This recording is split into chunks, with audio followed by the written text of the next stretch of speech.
आज हम आपको वैद्युत क्षेत्र की तीव्रता के बारे में सबसे पहले बताएंगे और किसी बिंदु आवेश के कारण, जैसे कोई एक आवेश Q है तो उसके कारण किसी बिंदु पर वैद्युत क्षेत्र की तीव्रता कितनी होती है, इसका व्यंजक भी निकालना आपको बताएंगे। तो उससे पहले आप जानें कि ये वैद्युत क्षेत्र की तीव्रता क्या होती है।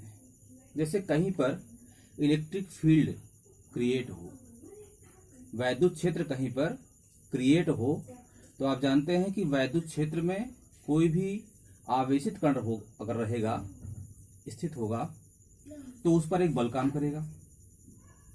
आवेशित कण अगर किसी वैद्युत क्षेत्र में रखा होगा तो उस पर एक बल कार्य करेगा। अब वह बल ज्यादा भी हो सकता है, कम भी हो सकता है। जैसा वैद्युत क्षेत्र प्रबल होगा या क्षीण होगा, उसी के हिसाब से वह ज्यादा हो सकता है या कम हो सकता है। लेकिन अगर वैद्युत क्षेत्र है, वो किसी भी कारण से क्रिएट हुआ है, तो निश्चित रूप से उसमें आवेशित कण पर बल काम करेगा। मान लीजिए यहां पर ये वैद्युत क्षेत्र को दिखाया गया है। ये वैद्युत क्षेत्र यहां पर उत्पन्न हुआ है। एक परीक्षण आवेश रखा गया है Q0। इस वैद्युत क्षेत्र में एक रखा गया है परीक्षण आवेश Q0। परीक्षण आवेश का मतलब एक अत्यंत सूक्ष्म आवेश जो कि जिस पर कि अन्य किसी आवेशों का प्रभाव न होता हो। हम स्वेच्छा से परीक्षण आवेश का चयन करते हैं, किसी चीज को निकालने के लिए, कोई चीज सिद्ध करने के लिए, बाद में उसको हटा देते हैं। तो यह प्लस Q0 मतलब एकांक धन परीक्षण आवेश Q0 है। यह वैद्युत क्षेत्र में रखा गया है, तो निश्चित रूप से बल कार्य करेगा उस पर। तो अगर Q जो है Q0 ये परीक्षण आवेश है, इस Q0 परीक्षण आवेश पर कार्य करने वाला जो बल है वो F है। तो एकांक आवेश पर क्या हो जाएगा बल? एकांक आवेश पर कार्य करने वाला बल हो जाएगा F/Q0। तो एकांक परीक्षण आवेश पर कार्य करने वाला जो बल है F/Q0, यही इस वैद्युत क्षेत्र में इस बिंदु पर जहां पर वह आवेश रखा गया है, उस बिंदु पर वैद्युत क्षेत्र की तीव्रता है। इसको डिनोट करते हैं E से। तो वैद्युत क्षेत्र की तीव्रता E बराबर होता है F/Q0। अगर वेक्टर रूप में आप चाहें तो वैद्युत क्षेत्र की तीव्रता एक सदिश राशि है और यहां बल भी सदिश राशि है। तो यही समीकरण अगर वेक्टर रूप में आप चाहें तो लिख सकते हैं वेक्टर E बराबर वेक्टर F/Q0। सदिश रूप में आप उसी फार्मूले को ऐसे लिख सकते हैं। जो बल की दिशा होगी वही वैद्युत क्षेत्र की दिशा होगी। जैसे यह प्लस जो परीक्षण आवेश आपका है, उस पर लगने वाले बल की दिशा अगर लेफ्ट टू राइट है, तो इसका मतलब कि इस पर बल भी काम करेगा लेफ्ट टू राइट। जिधर बल काम करेगा उधर ही वैद्युत क्षेत्र की तीव्रता की दिशा हो जाएगी। तो E = हो जाएगा F/Q0।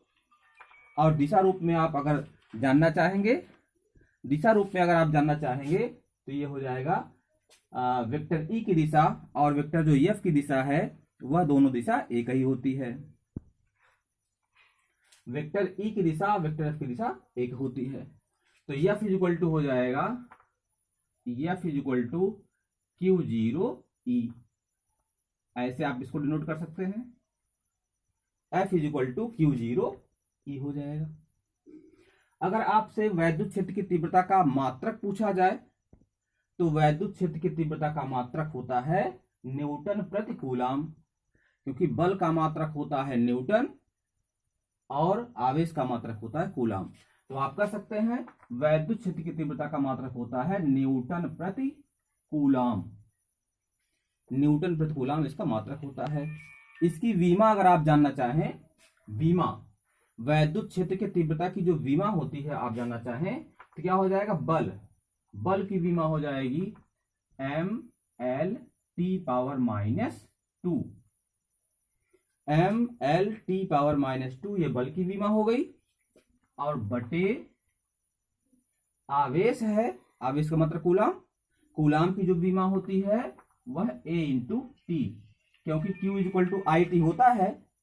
तो Q = IT होने पर ए इंटू टी आप लिख देंगे, तो ये इसकी विमा हो गई। दोनों को एक में एडजस्ट कर लीजिए तो हो जाएगा M L T power -3, T ऊपर जाएगा -3 हो जाएगा, A power -1 M L T power -3 A power -1, ये इसकी विमा हो गई। वैद्युत क्षेत्र की तीव्रता का मात्रक न्यूटन प्रति कूलम और इसकी विमा M L T power -3 A power -1 होता है। तो ये आप समझ गए। अब वैद्युत क्षेत्र की तीव्रता किसी बिंदु पर कितनी है ये तो आप जान गए। किसी बिंदु आवेश के कारण किसी बिंदु पर वैद्युत क्षेत्र की तीव्रता का व्यंजक क्या होता है ये आपको जानना है। एग्जांपल तौर पे प्लस क्यू आवेश यहां रखा हुआ है, एकदम ध्यान दीजिएगा। प्लस क्यू आवेश यहां रखा हुआ है और प्लस क्यू आवेश रखे जाने पर इसके आसपास परितः एक वैद्युत क्षेत्र क्रिएट हो जाएगा, उत्पन्न हो जाएगा। इस वैद्युत क्षेत्र में अगर कोई आवेशित कण रखा जाएगा तो वह अपने ऊपर बल का अनुभव करेगा निश्चित रूप से, क्योंकि वैद्युत क्षेत्र क्रिएट हुआ है तो वैद्युत क्षेत्र में किसी बिंदु पर आवेश पर बल कार्य करेगा। जब बल कार्य करेगा तो वह बल अगर हम ले ले जो बल कार्य करेगा और उस आवेश का मान जो आवेश आपने रखा हुआ है उस आवेश के मान की निष्पत्ति निकाल लें, भाग दे दें, तो भाग देने पर जो मान आएगा वह वैद्युत क्षेत्र की तीव्रता का मान होगा। इस प्रकार से वैद्युत क्षेत्र की तीव्रता निकालने के लिए बल में हम आवेश के मान से डिवाइड कर देंगे। अब आइए निकालते हैं इसको।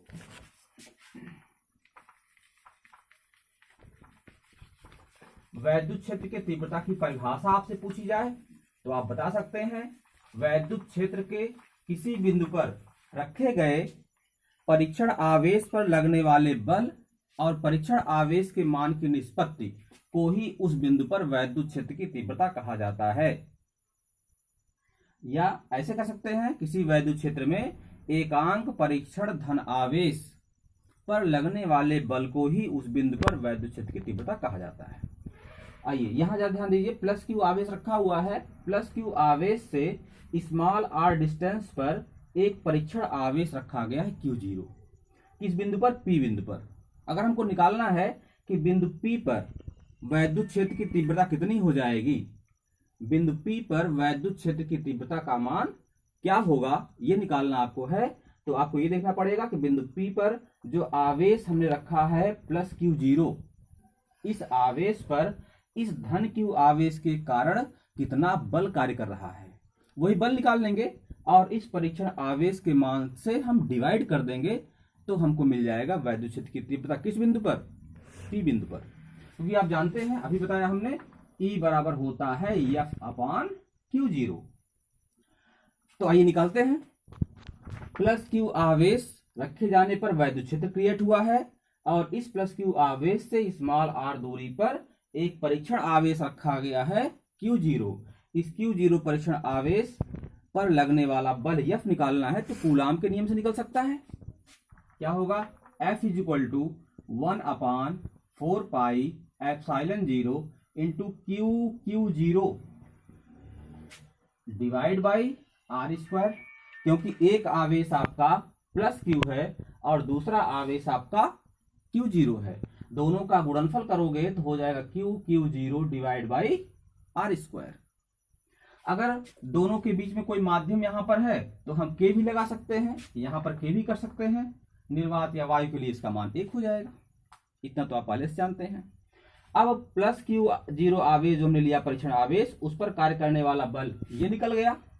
अगर आपको निकालना है वैद्युत क्षेत्र की तीव्रता E का मान, तो आप जानते हैं कि वैद्युत क्षेत्र में किसी बिंदु पर कार्य करने वाले बल, आवेश जो रखा हुआ है उस आवेश पर कार्य करने वाले बल F और परीक्षण आवेश के मान की निष्पत्ति को ही हम कहते हैं वैद्युत क्षेत्र की तीव्रता। तो ये हो जाएगा 1/4πε0 K लगा दीजिए into Q0 divide by r²। ये तो F की वैल्यू हो गई, डिवाइड बाई Q0 से आप काट देंगे इसको तो E की वैल्यू हो जाएगी 1/4πε0 के इंटू Q/R²। बहुत महत्वपूर्ण सूत्र है, बहुत इंपॉर्टेंट सूत्र है, इसको आप याद रखेंगे। 1/4πε0 इंटू Q/R²। यह वैद्युत क्षेत्र की तीव्रता का फार्मूला है। किस बिंदु पर? परीक्षण किसी दिए गए धन आवेश से r दूरी पर स्थित जो बिंदु है उस बिंदु पर यह फार्मूला है। समझ गए होंगे आप।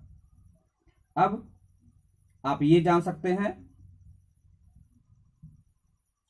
कि इस वैद्युत क्षेत्र की दिशा आपको बताई गई है। वैद्युत क्षेत्र की जो दिशा होती है वह बल की दिशा होती है। वैद्युत क्षेत्र की दिशा बल की दिशा होती है।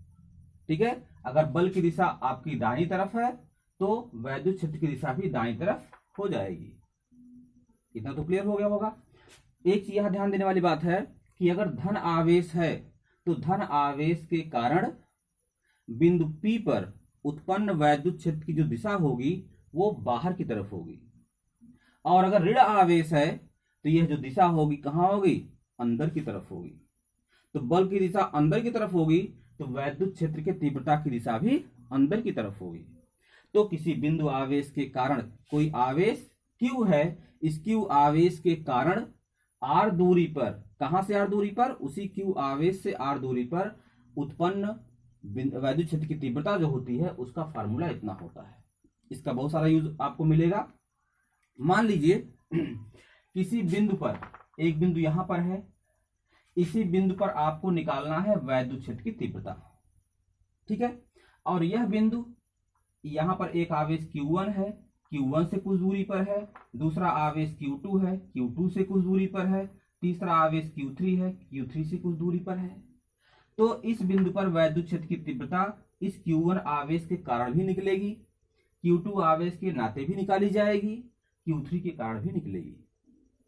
तो वैद्युत क्षेत्र की तीव्रता अगर अलग अलग E1, E2, E3 क्रमशः आवेश Q1, Q2, Q3 के नाते उत्पन्न हुआ है तो संपूर्ण अगर वैद्युत क्षेत्र तीव्रता निकालना होगा तो सदिश योग करना पड़ेगा। वेक्टर E बराबर vector E1 plus vector E2 plus vector E3 plus dot dot so जितने वेक्टर रहेंगे, जितने भी बिंदु रहेंगे उतनी बार ये आपका E1, E2, E3, En जुड़ता चला जाएगा। सदिश योग निकाला जाएगा। अदिश नहीं, ध्यान देना है। जैसे 3 आवेश हैं तो ये पहला वाला जो आवेश है इधर की तरफ बल लगाएगा, यहां लगाएगा, दूसरा वाला आवेश यहां लगाएगा, तीसरा यहां लगाएगा।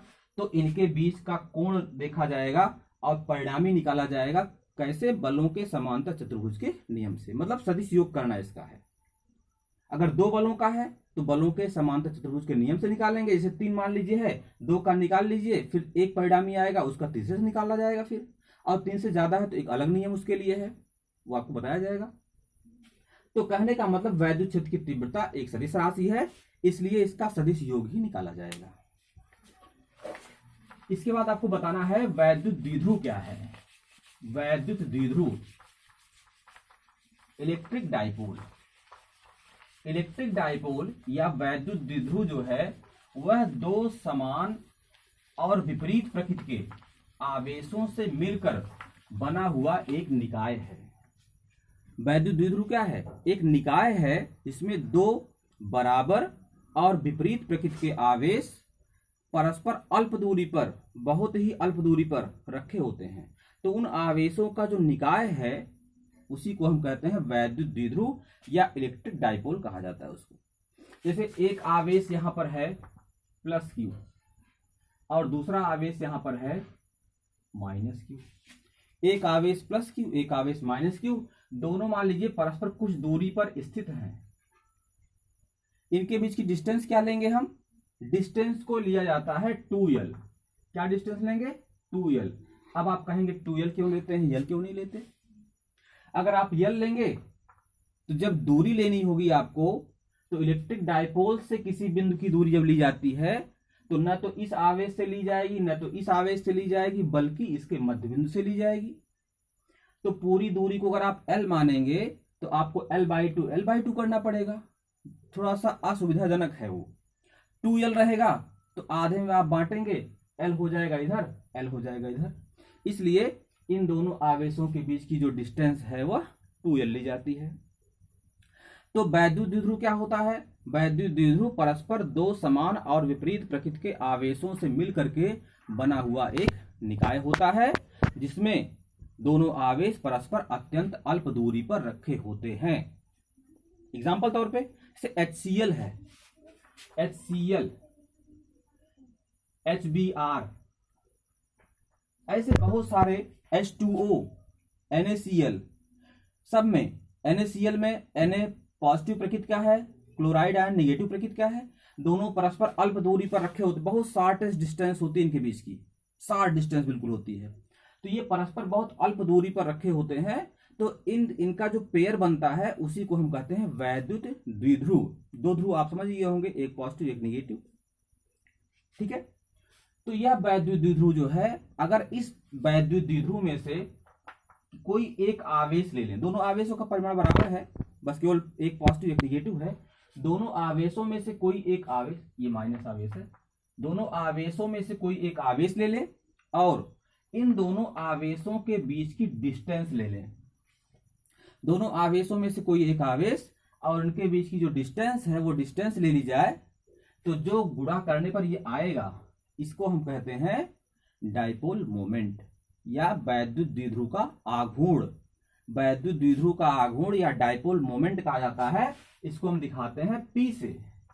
तो P इक्वल टू क्या होता है, 2QL, ध्यान दीजिएगा, P इक्वल टू होता है 2QL, जहां पर Q जो है एक आवेश है, 2L उनके बीच की डिस्टेंस है।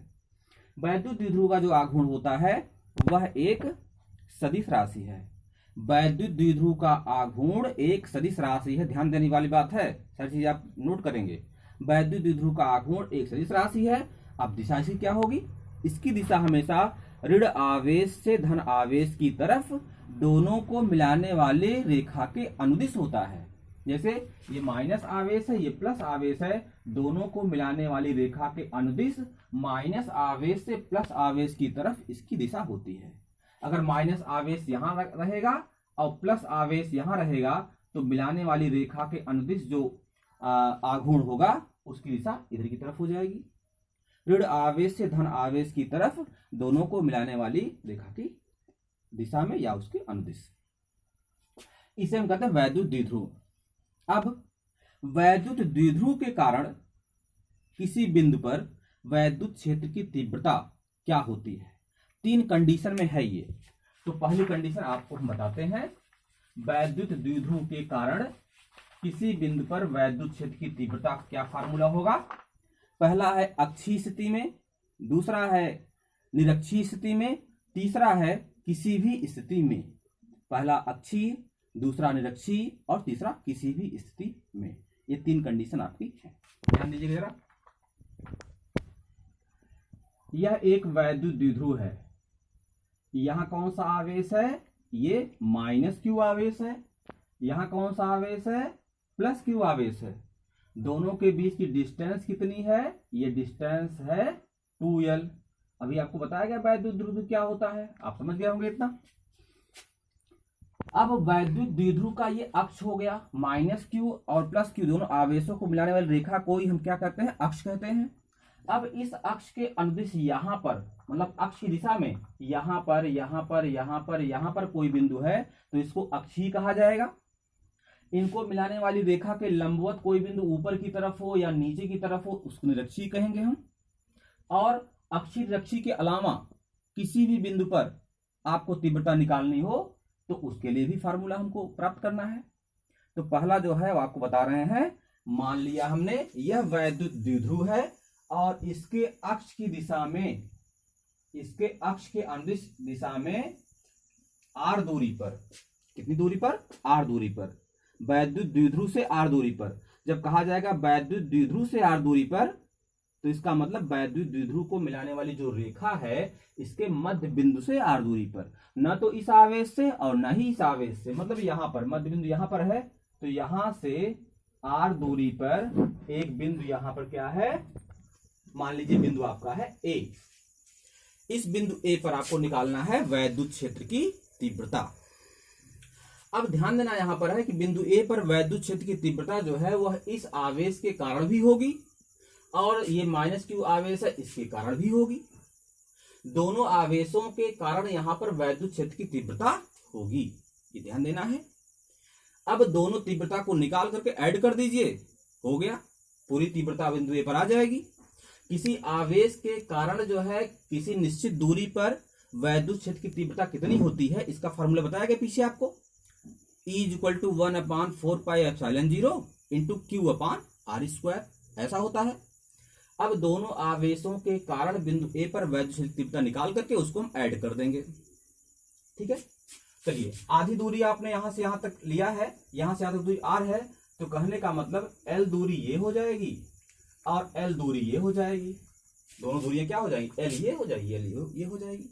जब पूछा जाएगा इस प्लस क्यू आवेश से बिंदु ए की दूरी कितनी है, तो आप क्या कहेंगे, r माइनस एल। भाई यहां से लेकर यहां तक r है और हमको इस प्लस क्यू आवेश से यहां तक दूरी अगर चाहिए तो हमको r में से l घटाना पड़ेगा, और माइनस क्यू आवेश से अगर दूरी लेनी है बिंदु ए की तो r में हमको l जोड़ना पड़ेगा, r प्लस l करना पड़ेगा, जाहिर सी बात है। चलिए, तो प्लस क्यू आवेश के कारण, प्लस क्यू आवेश के कारण, प्लस क्यू आवेश के कारण बिंदु ए पर वैद्युत क्षेत्र की तीव्रता, बिंदु ए पर वैद्युत क्षेत्र की तीव्रता, वैद्युत क्षेत्र की तीव्रता, इसको हम शो कर रहे हैं E1 से। किसे शो कर रहे हैं, E1। मतलब प्लस क्यू आवेश के कारण जो है वो E1 मानेंगे और माइनस क्यू आवेश का E2 मानेंगे, दो अलग अलग तीव्रताएं आएंगी। तो E1 की वैल्यू हो जाएगी 1/4πε0। अगर मान लीजिए दूसरा माध्यम है तो के भी यहां मान लेंगे, के निर्वात या वायु के लिए के का मान 1 कर देंगे, हटा देंगे उसको, इंटू Q/, दूरी क्या हो जाएगी, यहां से लेकर यहां तक दूरी क्या है, r माइनस यल, तो r माइनस यल का होल स्क्वायर। फॉर्मूला होता है ना 1/4πε0 के इंटू Q/r²। तो दूरी यहां पर क्या है, प्लस क्यू आवेश यहां तक की दूरी है r माइनस यल, क्योंकि यहां से यहां तक दूरी r है, चल घटा दिया हमने, ये हो गया। दिशा किधर होगी, इधर, दिशा होगी बाहर की तरफ, मतलब ए से बाहर की तरफ, ये देखिए डायरेक्शन इधर की तरफ। आपको बताया गया है कि प्लस क्यू आवेश के कारण वैद्युत क्षेत्र बाहर की तरफ होता है और ऋण आवेश के नाते क्या होता है, अंदर की तरफ होता है। तो ये हो जाएगा बाहर की ओर, बाहर की ओर, ऐसे कर सकते हैं इसको। अब ये निकल गया प्लस क्यू के नाते। अब माइनस क्यू के कारण जो आपका यहां पर तीव्रता आपकी है उसको भी आप निकाल सकते हैं। कैसे, E2 बराबर हो जाएगा 1/4πε0 के इंटू, डिस्टेंस केवल बदलेगी, आवेश, यहां भी आवेश क्यू था, यहां क्यू, अब आवेश की प्रकृति ऋणात्मक है, केवल ऋणात्मक है, तो जो वैद्युत क्षेत्र यहां पर उत्पन्न होगा वो अंदर की ओर हो जाएगा। ऋण आवेश और धन आवेश के नाते वैद्युत क्षेत्र की केवल दिशा बदलेगी, परिमाण में दोनों आवेश बराबर होते हैं, जैसा कि वैद्युत द्विध्रुव की परिभाषा में ही बताया गया था आपको। तो 1/4πε0 के इंटू Q/, यहां हो जाएगा r प्लस यल का होल स्क्वायर। दिशा क्या हो जाएगी इसकी, दिशा हो जाएगी अंदर की ओर, अंदर की ओर इसकी दिशा हो जाएगी। मतलब जो E1 था वो बाहर की तरफ था और जो E2 है वो अंदर की तरफ है। क्यों ऐसा है ये तो मालूम हो गया होगा आपको, क्योंकि एक धन आवेश है, धन आवेश के नाते बिंदु ए पर तीव्रता बाहर की ओर है, ऋण आवेश के नाते अंदर की तरफ है। अब परिणामी कैसे निकलेगा, अगर दो बल किसी बिंदु पर दो दिशाओं में लगे हों तो परिणामी क्या करता है, आप घटा देते हैं, जो ज्यादा होगा उसमें से कम वाला घट जाएगा। अब इसमें ज्यादा कौन सा है, 1/4πε0 के दोनों में है, परिमाण क्यू आवेश का दोनों में है, दूरी कौन सी कम है, ये दूरी कम है, ये दूरी कम है, इसका मतलब कि इस पूरी वैल्यू, इस पूरे E1 का मान जो है वो ज्यादा हो जाएगा, जिसका हर जो है छोटा होगा उस भिन्न का मान बड़ा होता है। तो यह बड़ा होगा क्योंकि ये इसका मान कम है और ये छोटा होगा। इसका मतलब कि E1 में से E2 अगर हम सब्ट्रैक्ट कर दें, घटा दें, तो परिणामी तीव्रता हमको प्राप्त हो जाएगी। चलिए, परिणामी तीव्रता किस बिंदु पर? ए बिंदु पर परिणामी तीव्रता क्या हो जाएगी? E बराबर हो जाएगा E1 माइनस E2। सब्ट्रैक्ट कर दीजिए तो क्या हो जाएगा? E बराबर E1 माइनस E2। यहां से यहां आप सब्ट्रैक्ट करेंगे तो 1/4 पाई एप्सिलॉन 0 के, यहां भी है यहां भी है, तो 1/4 पाई एप्सिलॉन 0 के दोनों में है, Q दोनों में है, Q भी कॉमन ले लिया। अब घटाएंगे आप तो 1/, यहां Q बाहर हो गया, 1/r माइनस एल का होल स्क्वायर माइनस सब्ट्रैक्ट हो रहा है 1/r प्लस एल का होल स्क्वायर, अर्थात 1/r माइनस एल का whole square minus 1/r plus l का होल स्क्वायर। ये हो गया आपका। या E बराबर हो जाएगा 1/4 पाई एप्सिलॉन 0 के इंटू Q। यहां ध्यान दीजिए, इन दोनों का आप एलसीएम लेंगे तो a प्लस बी और a माइनस बी का एलसीएम होगा, मतलब दोनों गुणनफल होगा वो r square minus l square. तो यहां हो जाएगा आपका r square minus l square का होल स्क्वायर, क्योंकि इसका भी स्क्वायर है इसका भी स्क्वायर है, इसका मतलब इतना गुणे इतना का होल स्क्वायर होगा। तो आर माइनस एल का आर प्लस एल का मल्टीप्लाई आप करेंगे तो ये आ जाएगा। चलिए, इसका मल्टीप्लाई आप 1 में करेंगे तो हो जाएगा आर प्लस एल का होल स्क्वायर माइनस, इसका मल्टीप्लाई यहां करेंगे तो आर माइनस एल का होल स्क्वायर। ये हो गया आपका। या ई बराबर हो जाएगा 1/4 पाई एप्सिलॉन 0 के इंटू Q। अब ध्यान दो जरा, यहाँ पे a प्लस बी का होल स्क्वायर है तो a square plus b square plus 2ab, यानी r square plus l square plus 2rl, और यहां पर भी r square plus l square minus 2rl। क्योंकि यहां लगा है माइनस तो आर स्क्वायर जो प्लस में आएगा वो माइनस हो जाएगा, एल स्क्वायर जो प्लस में आएगा माइनस हो जाएगा, तो r square plus l square यहां से और यहां से कट जाएगा, यहां पर 2rl बचेगा प्लस में, और यहां जो माइनस में आएगा वो प्लस हो जाएगा, तो 2rl यहां से 2rl यहां से सॉल्व करेंगे तो आएगा 4rl। तो यहां हो जाएगा 4rl divide by r square minus l square का होल स्क्वायर। इतना आप समझ गए होंगे। या ई बराबर 1/4 पाई एप्सिलॉन 0 के इंटू Q। यह ध्यान देने वाली बात है आपकी, यल जो है वह आर की अपेक्षा बहुत छोटा है। आपको पता है हमने कि NaCl HBr ये आपके वैद्युत द्विध्रुव बनाते हैं, तो NaCl में Na और Cl के बीच की डिस्टेंस बहुत कम होती है। ये जो बनाते हैं सहसंयोजक बंध, इनके बीच डिस्टेंस बहुत कम होती है, तो यल जो है बहुत छोटी दूरी होती है। यल जो है is very less than r, l की वैल्यू आर की तुलना में बहुत कम होती है। अगर l is very less than r then l square is also very less than r square. L square r square की तुलना में और भी छोटा हो जाएगा, क्योंकि छोटी राशियों के जो वर्ग होते हैं, क्यूब होते हैं, या और भी ऊंची घातें होती हैं, वो और भी छोटी होती जाती हैं। इसलिए आर स्क्वायर की तुलना में एल स्क्वायर का मान नेग्लिजिबल है, नगण्य है, उसको हम छोड़ देंगे। जब छोड़ देंगे एल स्क्वायर को, क्या हो जाएगा? आर स्क्वायर बचेगा यहाँ पे, तो आर स्क्वायर का स्क्वायर यानी आर घाते 4 हो जाएगा। आर घाते 4 नीचे आ जाएगा और आर की एक घात ऊपर है, तो जब भाग देंगे तो नीचे क्या हो जाएगा? आर क्यूब हो जाएगा। यहां हो जाएगा आर क्यूब, और ऊपर जो क्या होगा? आर हट गया, 4l यहां बचा हुआ है, तो यहां कर देंगे 4l। इतना हो गया। एक दो स्टेप और आपको बता दें,